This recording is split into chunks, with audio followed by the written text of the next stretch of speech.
बिस्मिल्लाहिर्रहमानिर्रहीम। प्यारे बच्चों, अस्सलाम वालेकुम। आज की हमारी कहानी हज़रत अब्दुर्रहमान बिन औफ रज़ियल्लाहु ताला अन्हो के बारे में है और आज की कहानी का मौजू है प्यासी तलवारें।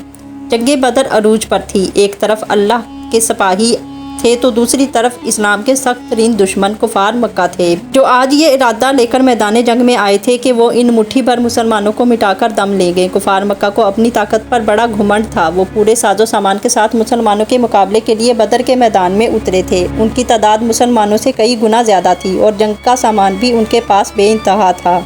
घोड़े, ऊँट और लश्कर की कसरत ने उनकी गर्दनों को बुलंद कर रखा था। कुफार मक्का के लश्कर का सरदार अबू जहल था। अबू जहल का असल नाम उमरू बिन हुशाम था, मगर इस्लाम से दुश्मनी और जहालत की वजह से वो अबू जहल के नाम से मशहूर हुआ। अबू जहल कुफार मक्का का सबसे बड़ा सरदार था। वो भी इंतहा दौलतमंद भी था।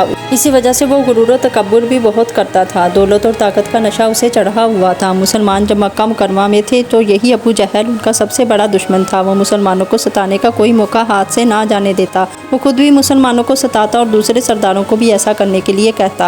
यूँ मक्का के तमाम बड़े बड़े सरदार उसकी शय पर मुसलमानों को खूब सताते। इन सरदारों में उमैया बिन खलफ भी था, जो मुसलमानों का बहुत बड़ा दुश्मन था। अल्लाह ने उसे बहुत ज़्यादा दौलत दे रखी थी। उसके पास कई गुलाम थे जिनके साथ वो जानवरों का सा सलूक करता था। वो इंतहाई ज़ालिम इंसान था। उसका अपना एक बहुत बड़ा बुत खाना था जिसके निगरान बलाल बिन रबाह थे। फिर जब अल्लाह ताला ने हज़रत बलाल बिन रबाह रज़ियल्लाहु ताला अन्हु को इस्लाम की दौलत दी तो उमैया बिन खलफ उसका सबसे बड़ा दुश्मन बन गया। वो रोज़ आप रज़ियल्लाहु ताला अन्हु को तरह तरह की अज़ीज़ें देता और उन्हें वापस बुतों की पूजा करने के लिए कहता, मगर आप रज़ियल्लाहु ताला अन्हु हर बार इनकार कर देते। ये सिलसिला कई रोज़ तक चलता रहा। फिर हज़रत अबू बकर सदीक़ रज़ियल्लाहु ताला अन्हु ने हज़रत बलाल बिन रबाह रज़ियल्लाहु ताला अन्हु को उमैया बिन खलफ से ख़रीद कर आज़ाद कर दिया। अब यही उमैया बिन खलफ अबू जहल के कहने पर जंगे बदर में शरीक हुआ था। हज़रत अब्दुर्रहमान बिन औफ रज़ियल्लाहु ताला अन्हु भी मुसलमानों की तरफ से जंगे बदर में शरीक हुए थे। उन्होंने जब उमैया बिन खलफ को देखा तो उनके दिल में ख्वाहिश पैदा हुई, काश उमैया बिन खलफ इस जंग में कत्ल ना हो बल्कि वह मुसलमानों के हाथों गिरफ्तार हो जाए। ये उन्होंने इसलिए सोचा था कि शायद इस तरह उसे हिदायत का रास्ता मिल जाए और वो कुफर और बुत परस्ती से तौबा कर ले और इस्लाम कबूल कर ले। हज़रत अब्दुर्रहमान बिन औफ रज़ियल्लाहु ताला अन्हु का उमैया बिन खलफ से कारोबारी मुआहिदा था कि वो मदीना में उमैया बिन खलफ की माल की हिफाजत करेंगे, जबकि अब्दुर्रहमान बिन औफ रज़ियल्लाहु ताला अन्हु का वो माल जो मक्का में रह गया था उमैया बिन खलफ उसकी हिफाजत करेगा।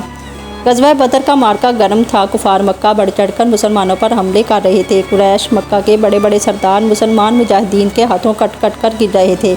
उमैया बिन खलफ मुसलमानों के ख़िलाफ़ लड़ रहा था। उमैया बिन खलफ का जिस्म बहुत भारी भरकम था। लड़ना उसके लिए दुश्वार हो रहा था, मगर वो जैसे तैसे तलवार सोंते मुसलमानों से लड़ रहा था। चंद ही लम्हों में उसका सांस फूल गया। हज़रत अब्दुर्रहमान बिन औफ रज़ियल्लाहु ताला अन्हु ने ये देखा तो वो जल्दी से आगे बढ़े और उमैया बिन खलफ की तरफ रवाना हुए। मुसलमानों से बचते बचाते आगे बढ़ रहे थे।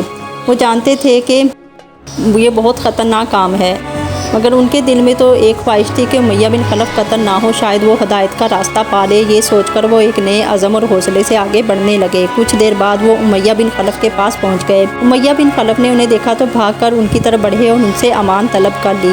हज़रत अब्दुर्रहमान बिन औफ रज़ियल्लाहु ताला अन्हु उमैया बिन खलफ और उसके बेटे को लेकर एक पहाड़ी पर चढ़ गए। ये इत्तफाक था कि हज़रत बलाल रज़ियल्लाहु ताला अन्हु ने हज़रत अब्दुर्रहमान बिन औफ रज़ियल्लाहु ताला अन्हु को देख लिया कि वो उमैया बिन खलफ और उसके बेटे को लेकर उस पहाड़ी की तरफ जा रहे हैं। उन्होंने ये देखा तो उन्हें उमैया बिन खलफ के वो तमाम जुल्म याद आ गए जो वो उन पर ढाया करता था। उन्होंने इसकी इतला अपने कुछ अंसारी भाइयों को दी और खुद तलवार लहराते हुए उनके पीछे दौड़े।